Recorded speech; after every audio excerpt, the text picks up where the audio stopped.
kehidupan dan sistem pasar. Islam merupakan agama yang mengatur berbagai tingkah perbuatan manusia. Tidak dalam sebatas persoalan akidah semata, namun juga meliputi aspek muamalah. Dalam muamalah, Islam memberikan aturan mengenai relasi atau hubungan sesama manusia dalam rangka terwujudnya hubungan timbal balik yang baik dalam syariah, termasuk pengaturan hukum terhadap cara-cara pengelolaan pasar maupun aktivitas perdagangan pasar Islami. Pasar yang selama ini berkembang, khususnya di Indonesia, hanya tertuju pada upaya pemaksimalan untuk mencari keuntungan sebesar-besarnya dan cenderung terfokus pada kepentingan sepihak. Islam juga mengajarkan perdagangan di antara salah satunya adalah melalui mekanisme pasar, yaitu sesuai dengan prinsip Islam. Agar pasar dapat berfungsi dengan optimal dan dapat terbebas dari berbagai macam hal tidak sesuai dengan tujuan syariah. Kedua, ada evaluasi konsep Pareto dan pasar sempurna dalam perspektif konvensional. Apa sih definisi Pareto itu? Konsep Pareto adalah konsep yang mengacu pada suatu keadaan di mana tidak ada individu yang dapat dibuat lebih baik tanpa membuat individu lain menjadi lebih buruk. Dengan kata lain, arti Pareto adalah jika tidak ada cara lain untuk meningkatkan kesejahteraan seseorang tanpa mengurangi kesejahteraan orang lain. Sedangkan definisi pasar sempurna adalah sebuah model ideal di mana terdapat banyak penjual dan pembeli, produk yang homogen, tidak ada hambatan masuk atau keluar pasar, dan semua pelaku pasar memiliki informasi yang sempurna. Ada perspektif konvensional. Perspektif konvensional dalam konsep Pareto dan pasar sempurna itu ada 3. Yang satu, keterbatasan model. Baik konsep Pareto maupun pasar sempurna adalah model yang sangat sederhana. Model-model ini tidak dapat menangkap kompleksitas yang nyata seperti eksternalitas, ketidakpastian, dan kegagalan pasar. Yang kedua adalah fokus pada efisiensi.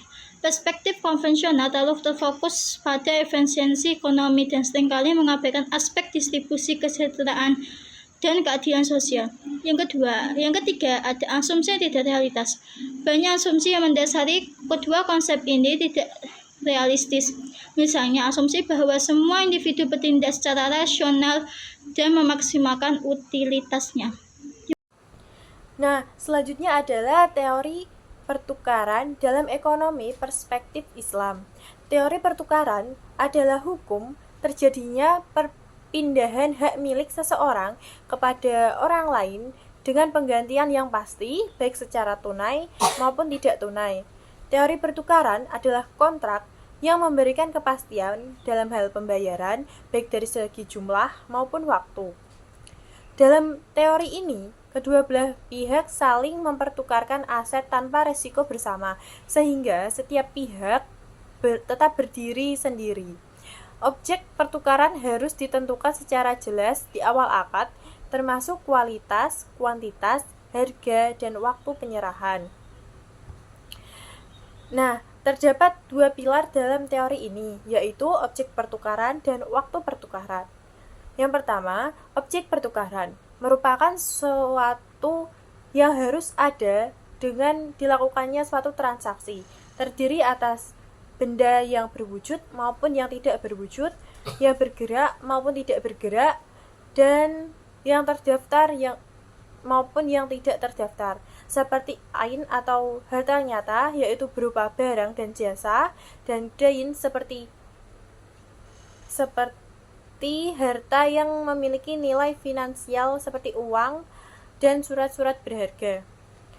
Nah, yang kedua ada waktu pertukaran. Waktu pertukaran ada 2 jenis, yaitu nakdan, yaitu penyerahan segera, adalah kondisi pertukaran di mana waktu pertukaran dilakukan secara tunai atau segera atau sekarang. Dan ghairu nakdan, yaitu pertukaran yang ditangguhkan atau kondisi pertukaran di mana waktu pertukarannya dilakukan di masa yang akan datang atau ditangguhkan. Nah, Dalam teori pertukaran ada jenis-jenis akad. Yang pertama ada akad bai atau jual beli. Yang pertama ada bai murabah, yaitu penjualan dengan margin keuntungan yang disepakati. Yang kedua ada bai as-salam, yaitu pembelian barang dengan pembayaran di muka untuk barang yang diserahkan kemudian. Dan yang ketiga ada bai al-isti'na, yaitu pemesanan barang dengan spesifikasi tertentu dan pembayaran bertahap atau di akhir. Nah, yang kedua ada ijarah atau sewa menyewa. Ijarah atau sewa menyewa yang diakhiri dengan kepemilikan aset oleh seorang penyewa. Yang ketiga ada sarf, yaitu pertukaran mata uang yang dilakukan secara tunai, seperti misalnya kita menukarkan mata uang dolar menjadi rupiah. Nah, yang ketiga ada barter, yaitu pertukaran barang dengan barang tanpa melibatkan uang. Selanjutnya ada perspektif Islam atas dasar sempurna fondasi maqasid. Nah, secara etimologis, maqasid berasal dari kata maksud yang berarti tujuan atau sasaran. Maqasid adalah tujuan-tujuan yang ditetapkan oleh Allah dalam syariatnya, yang mencakup berbagai aspek kehidupan manusia. Maqasid merupakan fondasi yang sempurna dalam menjaga 5 aspek kebutuhan dasar manusia, yaitu agama, jiwa, akal, keturunan, dan harta. Ini mencerminkan tujuan akhir dari penerapan hukum-hukum syariah untuk membawa kebaikan dan menghindarkan kerugian. Secara umum, maqasid syariah memiliki tujuan untuk kebaikan atau kemaslahatan umat manusia. Tujuan ini sejalan dengan tujuan dari hukum Allah, yaitu kebaikan. 5 bentuk maqasid syariah.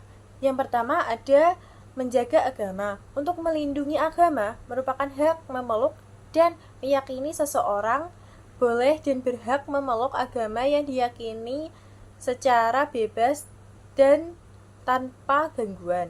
Penjagaannya adalah dengan melaksanakan sholat dan zakat. Yang kedua ada menjaga jiwa. Islam melindungi manusia untuk menjaga keselamatan jiwa dari alasan apapun. Allah juga mengharamkan untuk tidak boleh menyakiti, melukai, apalagi membunuh orang lain dan diri sendiri. Ini ditunjukkan atau diwujudkan dengan memastikan produk yang kita pasarkan atau kita dagangkan aman, berkualitas, dan tidak berbahaya bagi konsumen. Ini tercermin dalam kebijakan seperti sertifikasi halal dan standar keamanan produk. Menjaga akal, menghindari segala hal yang dapat merusak akal sehat, termasuk konsumsi zat berbahaya. Pasar Islam melarang peredaran barang yang merusak akal, seperti minuman keras atau narkoba. Selain itu, prinsip transparansi dan kejujuran dalam bisnis juga diwajibkan untuk menghindari penipuan yang bisa menyesatkan akal dan pemahaman konsumen. Nah, yang keempat yaitu menjaga keturunan. Untuk melindungi keturunan, maka zina menjadi terlarang karena dapat memberikan dampak negatif baik secara biologis, psikologis, ekonomi, nasab, dan hukum waris. Pasar Islam mendukung stabilitas sosial dengan melarang perdagangan atau produk yang merusak moral dan etika masyarakat, termasuk barang-barang yang berkaitan dengan pornografi atau hal yang mengancam stabilitas keluarga. Yang kelima dan yang terakhir yaitu menjaga harta, melindungi hak kepemilikan dan mencegah tindakan yang merugikan harta orang lain dalam bentuk pencurian, korupsi, dan lain sebagainya. Pasar Islam melindungi hak kepemilikan dan menentang segala bentuk kecurangan dan atau perampasan harta secara tidak sah. Pasar yang ideal dalam Islam adalah pasar yang mendorong sirkulasi harta secara sehat dan merata dan memastikan agar kekayaan tidak menumpuk di tangan segelintir orang. Teori perilaku konsumen dan fungsi permintaan serta mekanisme pasar dalam Islam mengacu pada distribusi pendapatan. Mekanisme pasar dalam distribusi pendapatan merujuk pada cara di mana kekayaan dan pendapatan didistribusikan di masyarakat melalui interaksi pasar. Dalam konteks ekonomi Islam, mekanisme ini mengintegrasikan prinsip-prinsip syariah untuk memastikan keadilan dan keseimbangan. Pertama yaitu mekanisme ekonomi. Mekanisme ekonomi ini berfungsi melalui transaksi yang adil di mana harga ditentukan oleh kekuatan penawaran dan permintaan. Dalam hal ini, pasar beroperasi secara bebas namun tetap di bawah pengawasan negara untuk mencegah distorsi yang dapat merugikan masyarakat. Negara berperan dalam memastikan persaingan yang sehat dan mengatasi ketidakadilan yang mungkin muncul.